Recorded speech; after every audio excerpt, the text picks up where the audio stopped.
tous, aujourd'hui on va voir trois propriétés très pratiques sur les droites parallèles et perpendiculaires. La première, regardez cette configuration. On a ici trois droites, D1, D2 et D3. Et on a quelques données importantes ici. On nous dit que D1 est parallèle à D2, donc la droite noire est parallèle à la bleue, et D1 parallèle à D3, donc la noire avec la rouge. Donc cette propriété est assez intuitive. Qu'est-ce qu'on peut déduire sur D2 et D3 ?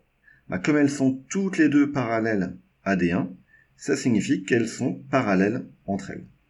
Donc on écrira simplement, je sais que, on rappelle ce qu'on sait, D1 est parallèle à D2, et on sait aussi que D1 est parallèle à D3, donc on en déduit que les droites D2 et D3 sont parallèles entre elles.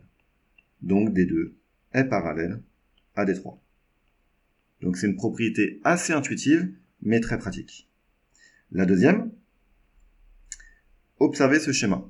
On a une droite D1 et D2 en bleu, et on sait qu'elles sont parallèles. Or, on a une droite D3 en vert, et on voit, le codage de la figure nous l'apprend ici, que D3 est perpendiculaire à D1. Donc à votre avis, qu'est-ce qu'on va voir ici ? Et oui, forcément, elle va aussi être perpendiculaire à D2. Donc, encore une fois, on écrit ce qui nous permet de l'affirmer. Donc, D1 est parallèle à D2. Or, D3 est perpendiculaire à D1. Donc, forcément, on en déduit que D3 est aussi perpendiculaire à D2.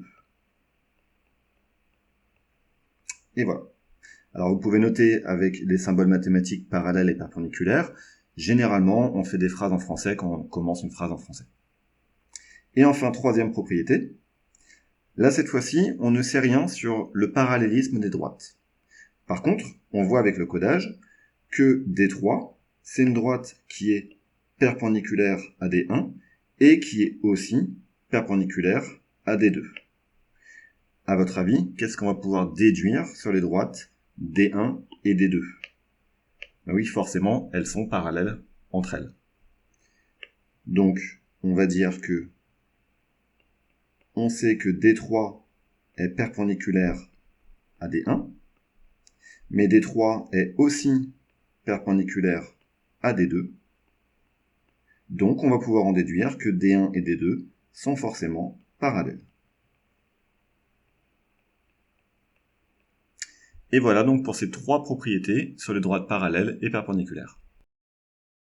Si tu penses avoir compris, alors abonne-toi à ma chaîne et viens vite sur contrôledemaths.com. Tu y trouveras toutes mes vidéos, des cours et des exercices aléatoires corrigés. À bientôt!